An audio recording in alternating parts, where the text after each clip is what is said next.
From DisArt Productions, it's DIStopia.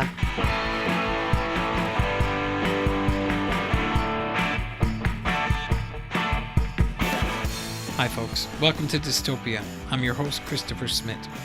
Every week we take a look at disability from the inside out, hoping to find some clarity in the beautiful confusion that fills our lives. Today on the show, an interview with musician Gaelyn Lea.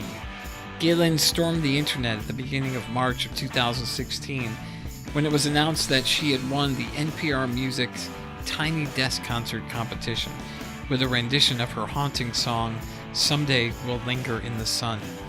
The song is quite amazing, but so is the video that she submitted. The camera takes its time to reveal that this beautiful fiddle and voice comes from a woman who uses a wheelchair to get around in the world. Disability and arts swimming perfectly together in this amazing song and performance. Stay tuned to hear us talk about music, its role in the disabled life, and much more. But first, an invitation.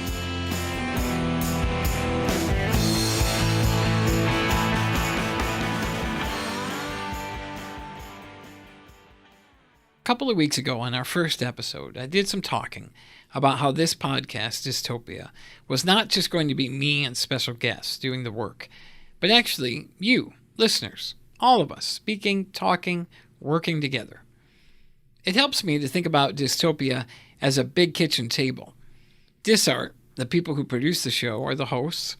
They put out some snacks, probably healthy, and the rest of us fill out the places at the table. So who's there? Who's with us? Well, disabled people, people who have a vested interest in things like disability rights or disability culture, disability politics. But also, there's probably disabled people here that have no idea there's a disability culture calling to them. I also hope the podcast gets into the eyes and ears, we do transcribe these things, of those disabled people that feel alone or pissed off. Those of our brethren who struggle on a daily basis to get good care, good transportation, opportunities to take part in their communities. But as I thought about it, the podcast that we're putting together actually should make sense for a lot of people who find themselves feeling like they've been left on the outskirts of popular life. I'm not sure what makes you different or what makes you feel different. Is it your sexuality, maybe your gender, your class, your race or ethnicity? Or maybe none of those things, or maybe all of those things. You see, I'm pretty sure that all of us, disabled or otherwise, have moments in our lives in which we feel alienated from the rest of the people around us. You know, alienated from those, quote, normal people for whom it seems like the world was made for. You know who they are. They look good all the time. They smell good. They never seem to have to go to the bathroom in inappropriate times. Their kids behave, they have good jobs, they have good health care, nice teeth. Most of us aren't invited to that party. But the dystopian table is open for everybody. And here's the deal. Those people that have everything going for them, they're invited here as well. Allies, family members, curious folks. You know, understanding disability is going to take everybody. It takes an effort by all human beings to understand the way that different operates for us, for all of us. Now, this ain't no freaking freak show. If you find yourself listening for the spectacle of disability that sometimes might pop up here, then move on, buddy. But if you're curious about how to take part in this experiment, then our arms are wide open. To you and all the folks at the table, we offer this invitation.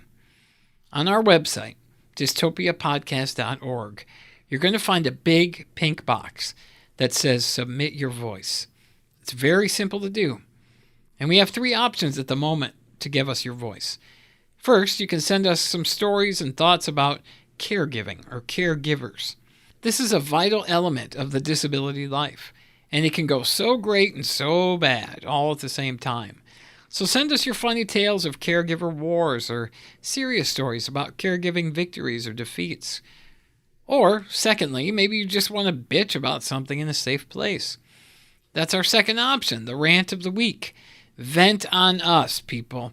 We want to hear it, unedited. Just let it out. You can send us both caregiver stories and rants very easily Just record a voice memo on your cell phone or your computer, and then just send it to me, Chris, at disartfestival.org. It's all there on the website. Or, if you fancy yourself a journalist, a reporter, or a writer, or creative type, pitch us a story on the website. Instead of This American Life, just think This Crippled Life. DIStopia could be a platform for your work. Anyway, we need you. Please listen. Go to the website, submit your voice, and pretty soon you'll hear yourself on the podcast, making it all happen. All right, let's move on.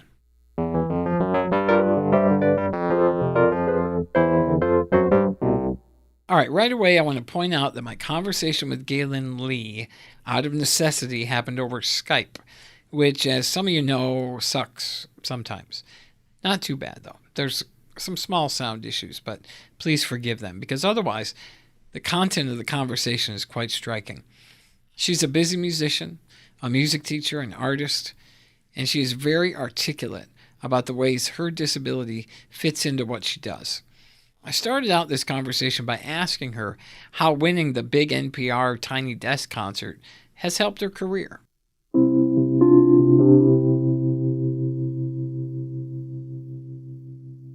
Most of the listeners will know, of course, that you have won this huge Tiny Desk concert, and we'll talk about that in a bit. But since you've been on, I got, no joke, half a dozen, if not a dozen people, calling me or emailing me or texting me saying, dude, you got to talk to this person. You got to, you got to listen to her music. And has that NPR coverage changed your life a bit?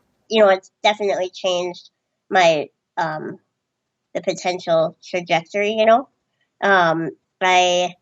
It's been really exciting. I got a lot of emails from people for interviews. That doesn't happen very often. Just different things that I didn't really think about the consequences of winning something like this, because I never thought I was going to win in the first place. So it's been interesting. And then what I'm excited to see, I'm excited to travel for the Tiny Desk tour that they have set up. It's going to be really fun.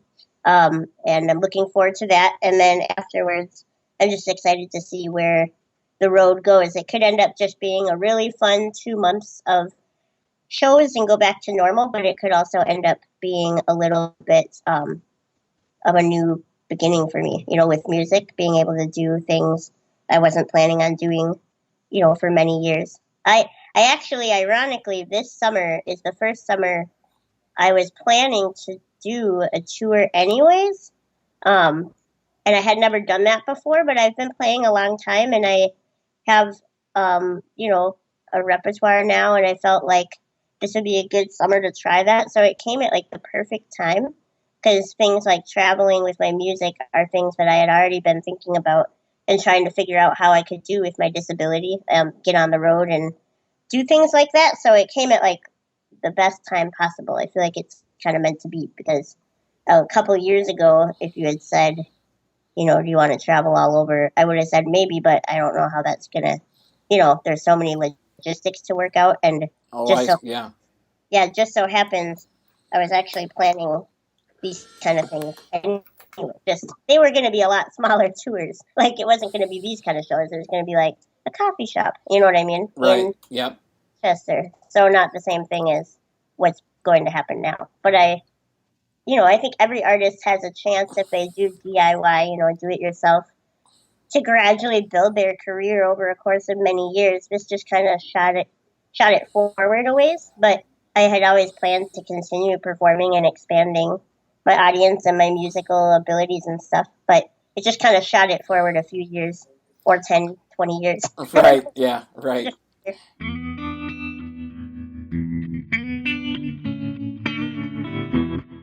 With all these interviews that you're getting and all the attention, I'm really curious about whether disability comes up in all of those interviews. Some of them, are you in control of that? How's that been for you? I've been pretty impressed, I gotta say.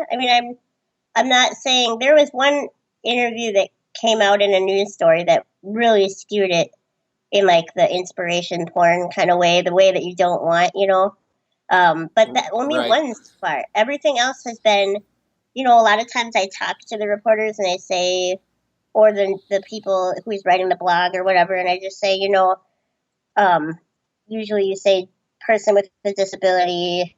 Usually, I mean, you don't use words like confined to a wheelchair or suffers from. I try to kind of say, because I don't think of my body as the issue. It's if there's any barriers with disability, for me, it's like societal barriers, really. And I know everybody's different, and sometimes your disability affects your daily life in your body more, But for me personally, I Yeah. don't want my disability to be seen as like this thing I think about every day and overcome each day, because in reality, the things I overcome is like how to book a freaking ride Right. to, Yeah. you know what I mean? So that's like the real barriers for me are not so much my own body at this time in my life. I mean, that could change, but Sure. right now, I don't want that to be the focus because it's not true. That's not where I'm at. And everybody with a disability has a different experience, of course. But for me, I try to explain that I don't necessarily want to be, well, I don't want to be a poster child unless the message is that, like, we need to see more of this. You know what I mean? Like, Right. if that makes any sense. It totally does. And what I love, what I'm hearing from you is that you have this understanding, which I desperately try to have whenever I'm in public, and that is to say, look, this is my personal experience of disability, and this is not a universal experience, right? That disability affects everybody in a different way. And what frustrates me, and maybe just to, when I hear you say things like, that you want to, yeah, that you tell them, okay, use person with a disability instead of, wheelchair bound or whatever. The frustration of a disabled life is, of course, when those opportunities to control the story aren't given to us, right? When they are sort of taken out of our hands. And so I'm delighted, actually, to hear that you are able to have some input in how you're being represented. And all the things that I've read have been mostly about your music. And then they mention the brittle bone stuff sort of in passing. But so I'm delighted to hear that. Yeah, I mean, were you surprised by that? Or was that just something that you're like, look, I'm going to control this and we're going to go and just make it happen? What was your reaction to that? Well, so I got to give a lot of credit to NPR, like a lot of credit. When they announced to me that I was going to hopefully be the winner, I had to fill out some paperwork and everything. The next day after they made the announcement, we had a phone call. And they said, we're just going to let you know that the day that we announce this, everyone in the world is going to want to talk to you. And we're not really kidding. Like, a lot of people are going to be calling you. And they're like, so first we want to, like, prep you on how to handle that, because they let me forward some of the emails to them and stuff, and they were really supportive. But then they also said, we have to talk about interviews. Like, is there anything that you're not comfortable talking about? Is there anything that you really don't want to see in print? Is there, they were so thoughtful about it. And so then I said, and they said, how do you feel about talking about your disability? And I said, I'm not opposed to it at all. It's obviously a big part of who I am. I just want it to be done in a way that's not for, like, out of pity or inspiration for the wrong reasons. I mean, I'm inspired by people. I don't think inspiration is necessarily a bad thing. I mean, Right. people inspire me all the time, but I don't want people to be inspired because I, like, wake up every morning. You know what I'm saying? Oh, of Like, course. Yeah. I mean, one of the things that always bothers me so much is that we inspire people for the wrong reasons. And again, it's often out of our control, right? So if I'm giving a lecture at a conference, and I have an audience that I think is attentive to me, and they're hearing my ideas, I get really excited. But then I meet, a couple of them face to face afterwards, and not all the time, but I often get, boy, this must be really difficult for you to do, and it must be really difficult for you to travel, and I'm so thankful you're here, and I'm so inspired by just your presence. And I'm graceful, and I'm trying to be grateful as well, and I say thank you, but it really irks me because it shows me that they're not hearing me at all in some ways, because oftentimes I'm talking about disability culture or disability art or whatever. And, it made me think about performing. I'm a musician and I've played in bands and I haven't played in a long time. And I think one of the reasons I haven't played in a long time is that I was getting to a point where, I wasn't sure if people were coming to see my band to hear music or to see the disabled guy in front of the band. Do you know what I mean? Like, do you I don't know, does that resonate with you at all? Well, I mean, I've thought about this stuff a lot. I guess there's a couple things that come to mind when you say these things, and I mean, again, everybody's totally different, so I respect where you're coming from. But for me, Yeah, good. when somebody says it must be really hard for you to travel, for example, right? Because I've gotten that too. Yeah, I say, yeah, it is kind of hard, but it's fixable. Like, there are some things that society needs to do, and here are a few of them that would make it easier, you know? And so when people come to me and say, gosh, it just must be so hard to be you, basically, I say, it's not particularly hard. Like, I like my life, I'm very happy. But there are some things that are harder, and that's real. But there are things that we can fix as a society if we choose to. So then I try to really be like open about what is actually wrong, because I do think there are. I mean, you know that there are definitely some unfair barriers if you have a disability in this society. So I like to focus on those. Like, I mean, for me, when I got married, I lost my SSI.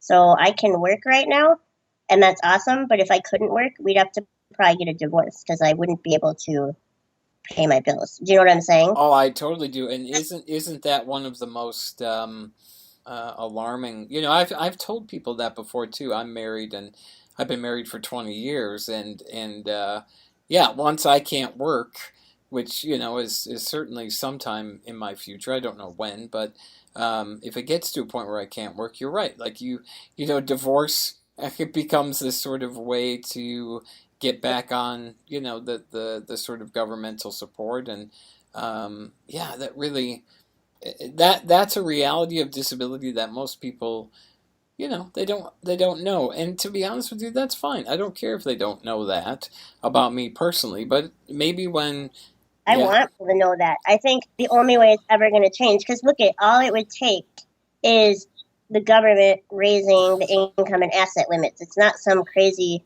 rocket science, but nobody knows about it, so nobody cares, so nobody advocates for it. So I try to talk about that a lot, actually. I mean, not to like every guy on the street, but if it comes up where someone says I'm just so inspired, I say, well, it's not. I wouldn't be feeling bad or anything, but there are things that, I mean, if you really are moved, like there's things that you should be doing as a person. You know what I mean? Like yep. you should be advocating, like talk to your legislator. There's a lot of things that are like not followed through on that would be fixable in my mind if enough people knew about the problem.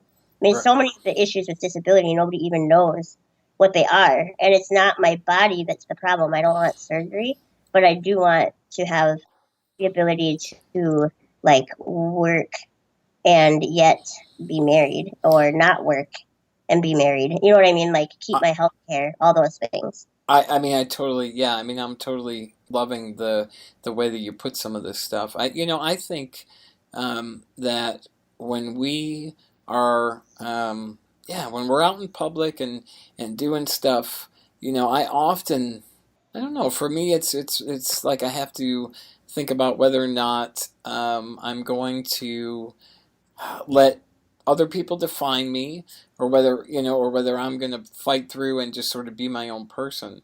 Um, Yeah. but when you're talking about this idea that society disables us, right? We talk about social model of disability versus medical model, right? And Yep. this idea that we are disabled in some ways by attitudes and stereotypes as much as we are by stairwells and unaccessible buses and whatever. And communicating that to people can be very difficult. And what I love about disability art is that it helps us explain in different ways, in ways that maybe people aren't expecting to be exposed to. So I love that. That's why music is so powerful. That's why all the art that we look at is so powerful, right? Because it has the opportunity to help us tell our story in a way that, quite honestly, is more accessible than just rolling into a coffee shop and sometimes people just freaking out. Yeah, yeah. I mean, that was an interesting thing when they did call to say that I won that tiny desk. I wondered for a split second, like, oh, is it just the disability? Like, is that what Right. it was? You know what I mean? But they were really quick to say, that two of the judges actually only listened to the music. Right. The first time through, they didn't actually watch the videos. Right. So, I mean, I guess I've always felt like in art and in your whole life, like, you can't control what other people think of you anyways. I mean, nobody can, even if they don't have a disability. Right. And so for me, I just really try to be as authentically myself as I can at all times. I'm not saying I succeed that way all the time. And then, I think maybe disability for a while, like I read a lot of comments about that, about the song actually. Like at first I thought this was just a pity vote, blah, blah, blah. But then I listened to it more times and then I realized I see why they chose her. You know what I'm saying? Mm-hmm. And I think that your message in your art comes out eventually, even if it's at first met with like closed minds or stereotypes, if you're being authentic. I mean, maybe I'm overly optimistic or something, but I feel like that for me, I just feel like you can't, if you're yourself and you're really okay with that I think people resonate with that on a bigger level, even if at first it's for this superficial reason of like, oh, I can't imagine what it'd be like to be them. I feel so bad. But Right. then actually, if you really are yourself, at least in my experience or the way I feel about the world, is that eventually people resonate with that too, because everybody wants to just be themselves. So if you can help them to realize that, and not in a pity way, not like literally, if you were yourself in any body, how could you be yourself? You know what I mean? Your soul. Yes, And so exactly. that's how I feel about it. And that's kind of a rant, but No, I like that. I mean, I think this idea of authenticity within the context of disability is always very tricky. Our love's a complex vintage wine, all rotted leaves and lemon rind. I spit you out, but now you're mine. We bit the fruit, it seemed a lie. I'll never know which way was right.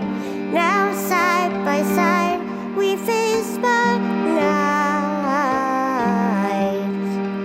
and I love you.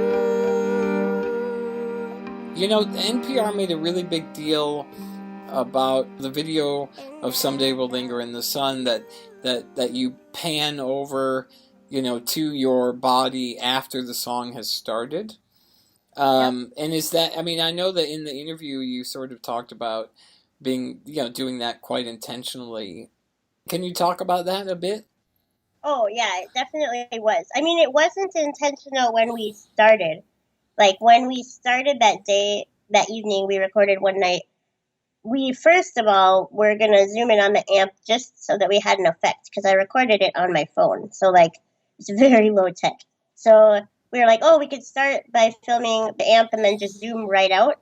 But then she realized if she looked, because there's such little zoom on my phone, if she looked at the amp, my hand got in there. But she's like, it actually looks kind of cool. And then it kind of clicked inside of me. I was like, yes, that's the right way to do it, because I know that people at NPR, they're all pretty thoughtful, and I know they really care about music, but the internet can be a cruel place if you have Yes. disability. And so I just wanted one little bit of time where they had to just hear the music, and if they wanted to turn it off after the first 30 seconds, they could, but it wouldn't be about it wouldn't be because they looked at my body and they made an assumption.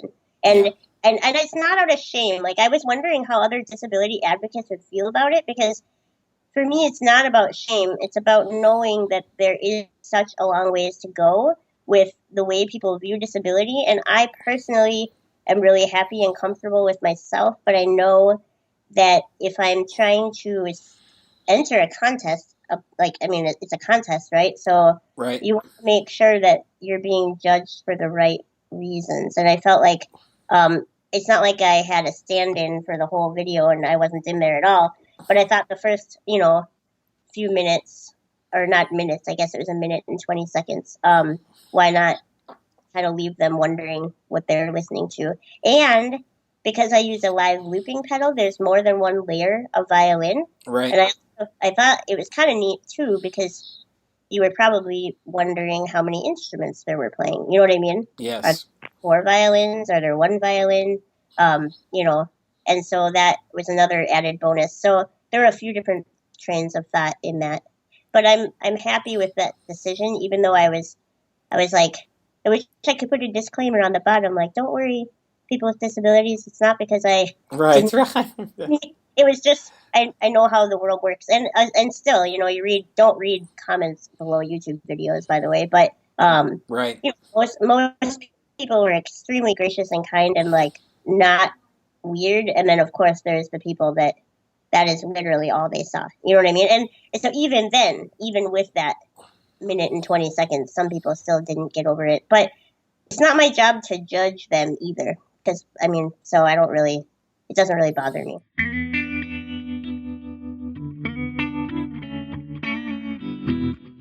So you've lived with this condition, right, just like me, my whole life, and what's life like? What are your memories of being a kid?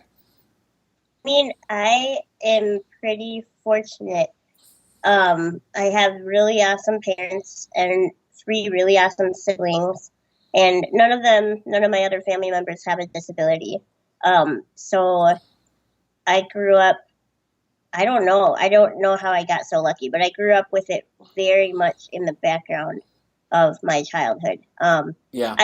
I broke bones, and I remember, being 7 years old, and every 3 months or something, I would get really sad that I couldn't walk. And I remember, I would cry for an hour, and then I'd feel better, and then it would kind of go away and be in the back, go back to the background. So it would kind of surface, and then as I aged, I remember those feelings surfacing less and less. And by the time I was in junior high, it wasn't that wasn't the problem. The things like my disability, not being able to walk, no longer bothered me. Because I found music, I suppose that's a big part of it. I didn't want to have there's certain rotting surgery that you could have done to right.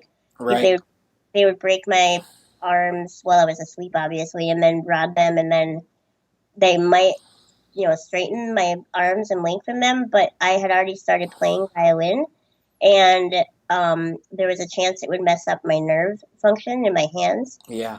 I didn't want to do it for that reason, pretty much. And who wants to have 4 humongous surgeries when they feel fine and they have a wheelchair and they can get around? To me, it just didn't seem worth the cost, I guess. So I don't know. The stuff got rough for me disability wise.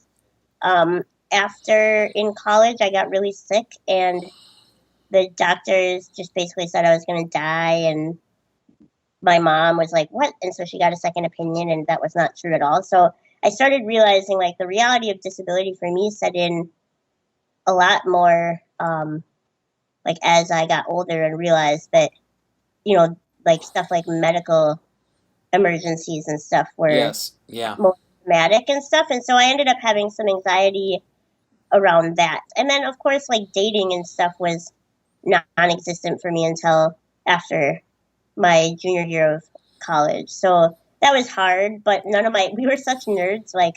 My friends and I, there were 4 of us, and none of us dated anyways, so it didn't really matter. You know what I mean? Of course.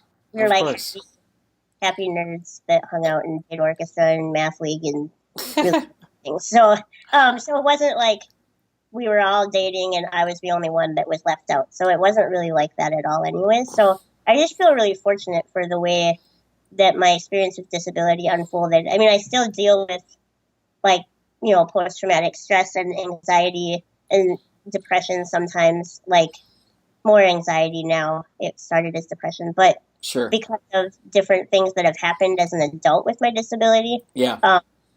But I get help for it. Like, I see a counselor.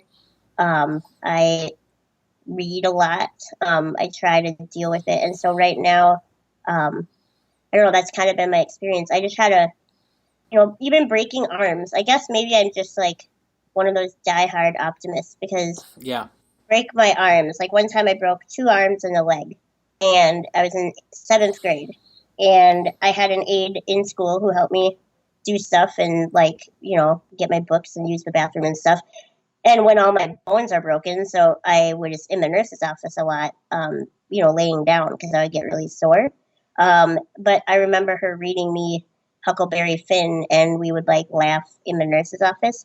So even that time, which I guess could have been really shitty in my memory, does not come back to me as a negative time. So I don't know. Yeah. Well, I don't know. And maybe again, everything changes all the time. But so far, I just feel like you got to appreciate everything that you can.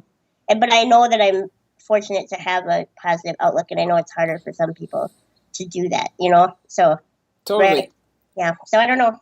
Can you remember your parents talking about disability? When I come back to my own childhood, my parents were basically, the message was, do whatever you want to do.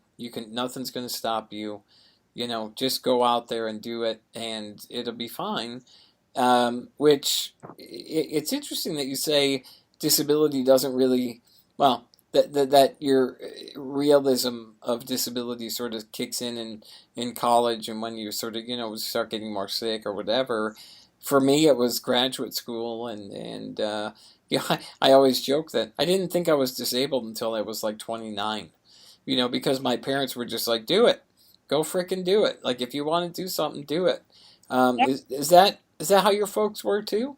Yeah, they totally were. Yeah, that's exactly what they were like. And then my siblings, because they grew up with me, and we didn't talk about it. I mean, it's not like it was we didn't pretend it wasn't there or something. It's just that it wasn't a big focus. And my brother Ben, my older brother especially, was really good at making sure I was always involved. So, like, one time they tied me to the back of a bicycle rack with twine so that we could all go on a bike ride together, and we got in really big trouble for that. But, Right. like, I was sitting on his newspaper rack tied up with twine so that I wouldn't fall off, and on a bike ride all over town, and we got caught because one of my dad's coworkers saw us doing it.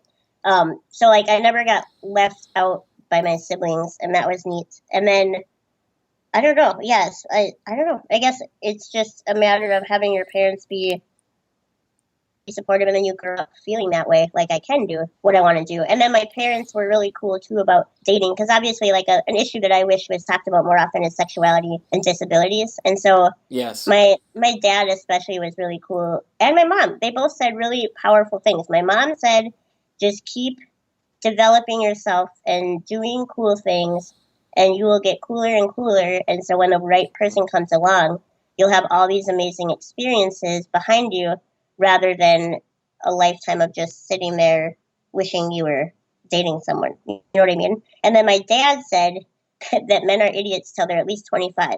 And so don't worry about it. They'll come around. Like, their brains just aren't developed enough. And so that was like, those were both helpful things for me. Sorry, all the men out there, but So when did you meet your husband? Around that time, like 25? Yeah, well, a little earlier. I dated a guy who later ended up being gay, so we're not together, obviously. Yeah. My junior year, we're still really good friends. My junior year of college, so I was like 20, 21, I don't know. And then I met my husband the next year in Duluth, when I was 22. But we started dating maybe 6 months after we met, and then we've been together for 9 years, and we've been married for 2. Yeah. So it happened a little faster than I thought, actually, but I think I needed that first experience with my friend, because I trusted him a lot, and it was just good to, like, know that, okay, eventually I probably will meet the right person, even though he was gay. You know what? I kind of was like, eventually I think it's going to work out. And that gave me like some peace of mind, so that when I did actually meet my husband, I was comfortable with the idea that I wasn't somehow destined to a life of solitude.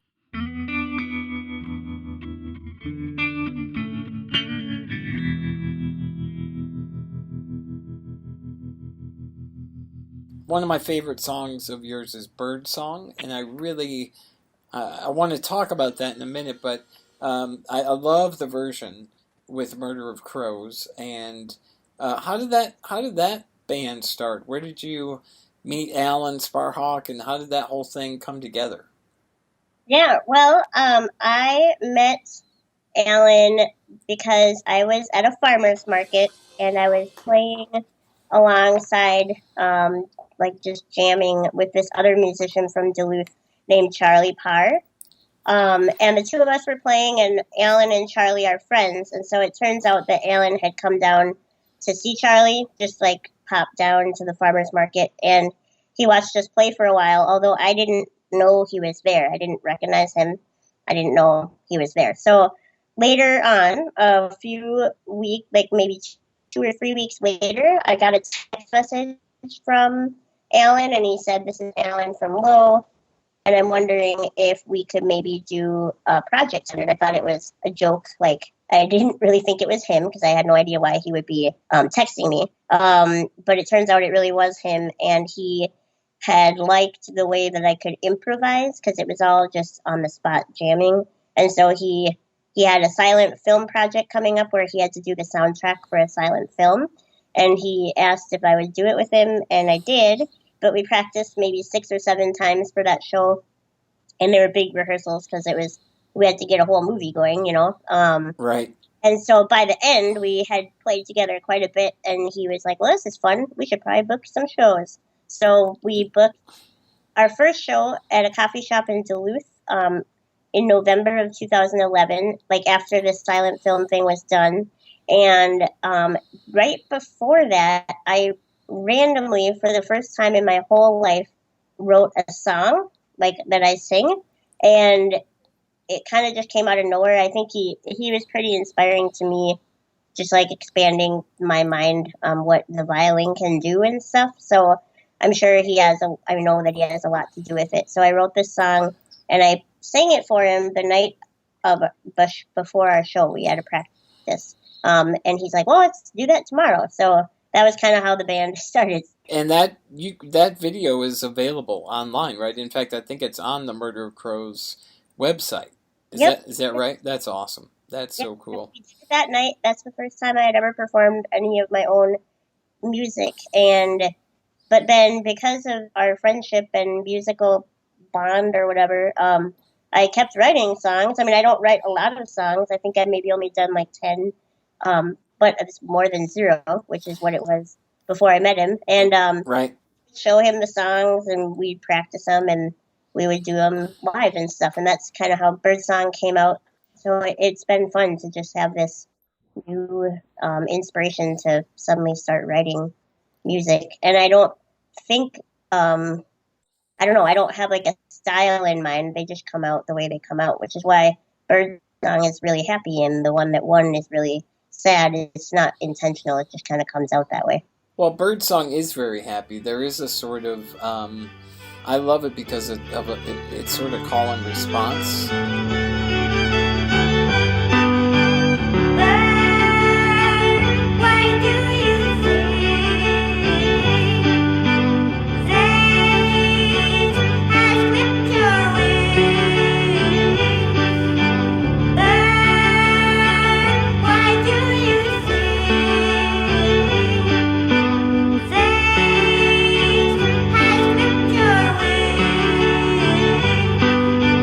You make me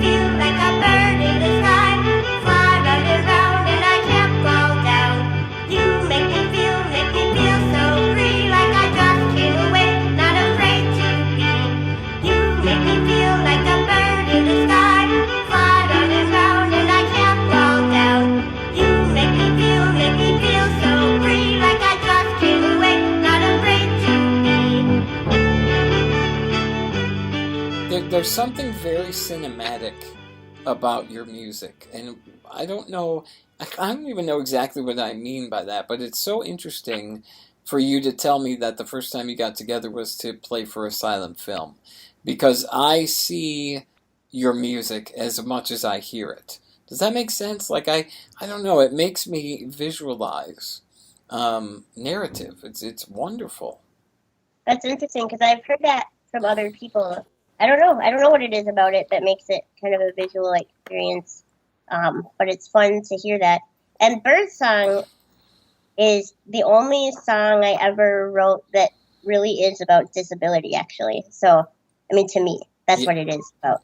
Yeah. So that's kind of fun that you like that one because that's actually the only song where that was the point of the song. And what, can you elaborate on that? That's fun that that one resonates with me. And I maybe was thinking disability while listening to it, but again, I try not to overinterpret until I've listened to it many, many times, and it's been in my head for the last 3 days, and I love it. But yeah, can you elaborate on that disability content a bit more? Yeah, I guess to me it just well, it's about disability in music, actually, more specifically. I've always played, and I always intend to play, and I love performing, and I really don't mind the size of the venue or it's not really about that for me. It's like how big you are. That's just not, I don't know. I think everybody deserves to hear music, so I don't think it needs to be at a big venue all the time, you know? But playing with Alan was kind of the first time I ever thought of myself as somebody who could write a song or perform my own music with or expand my creativity in a way where I could use the violin as a central part of a band. And Alan was really supportive. He was really yes, you should do this. Let's work on this together. We'll do this song. And he never said no about an idea I had in terms of music, which is really big for someone who's never done anything like that before. If you get shut down early, I assume you just probably feel oh, that was a bad idea. You know what I mean? So it's awesome that he wasn't like that. So when I wrote that song, I felt our band kind of gave me this feeling of being a bird, suddenly being able to take everything I had been doing for a long time to a different level. Right. I mean, just emotionally too, not just show wise or anything. It was just all of a sudden the sky was open, and it was so unexpected. I mean, I never planned on playing with that person. You know what I mean? So, right. But then to me, with the disability, that's why it says, "Bird, why do you sing? Fate has clipped your wings." Because, to some extent, I was pretty sure that my disability was gonna, put a ceiling on what I could do, with music. Right. But you sing anyways, right? And so that's what this song is about for me. And it's so cool to have won that contest 5 years later. It was such a weird thing because part of me just never thought that someone's music could reach a wider audience if they had such a physical and visible disability. But you have to do it anyways. You can't do things if you don't show up for them. So I sang anyways, and that's sort of what the song is about. But then I wrote that a long time ago, so it's got, a lot of meaning for me today too, Yeah, it's fantastic. And thank you for explaining that. I think it's just so, sometimes you can over-explain music, but I think that it's just so nice to hear that sort of way in which music comes out of you in such a, again, authentic way. So you have the tour coming up with the Tiny Desk tour, and then what's after that, or what's next? I mean, it's kind of up in the air right now. This whole journey is going to unfold, bit by bit. I think in the next few months, if I can get on a record label, then I'll obviously record and tour, and that would be the awesomest thing ever. But it's not a guarantee. I know I'm looking into that. With the help of a management company, but it's so up in the air that it's not even worth talking about yet, because it's definitely not a done thing by any means. And then if I don't do that, then I think I'll just kind of continue on my like journey of like DIY music stuff because I was enjoying myself, and I teach fiddle too, so I have like a career here that I could definitely keep doing, and I enjoy it. I mean, I'd like to still teach even if I toured, just because I like it keeps you grounded when you're working with people Right. who aren't necessarily playing to perform. Music is about more than performance for sure. So I like teaching. It teaches me a lot too. So Yeah. I don't know. So I wish I had a better answer, but it kind of depends on what happens in the next couple months, and every day, everybody's existence is really unknown, but it maybe feels more solid for some people when they have like a steady job. But right now, everything's kind of up in the air. Yeah, that can be a good place to be sometimes. So Yeah. awesome. For sure. It's definitely like, I'm really happy about it. It's just kind of funny that, I don't know. I'm not sure what's going to happen. So Yeah. Well, thanks for letting us all come along on the journey with the music, and yeah, I'm just so thrilled that you're out there, and look forward to hearing more from you. It's fantastic. thank you so much.